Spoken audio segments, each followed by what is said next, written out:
Thank you, Larry, for that powerful statement. And now we're going to hear from the first of our two practitioners, Anwar Ibrahim. Dear friends, and so here I am today to pay tribute to friends here and elsewhere who remain steadfast in their commitment to freedom and justice, to the great legacy of President Reagan's enormous contribution to the cause of freedom and democracy, and to say that I am proud, Carl and friends, to be associated with the National Endowment for Democracy.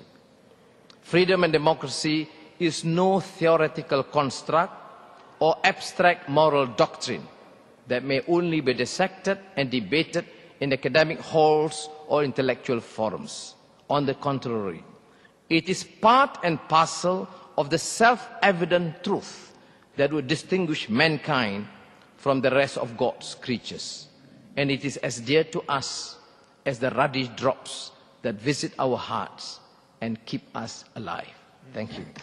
Very nice. Very nice.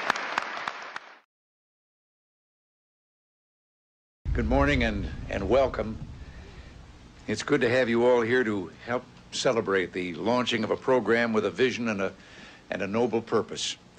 The National Endowment for Democracy is, just as we've been told, more than bipartisan. The establishment of the National Endowment goes right to the heart of America's faith in democratic ideals and institutions. It offers hope to people everywhere. When Ronald Reagan created the National Endowment for Democracy in 1983, he said, "I just decided that this nation, with its heritage of Yankee traders, ought to do a little selling of the principles of democracy. Only people who think democracy is for sale can love the National Endowment for Democracy, aka the NED.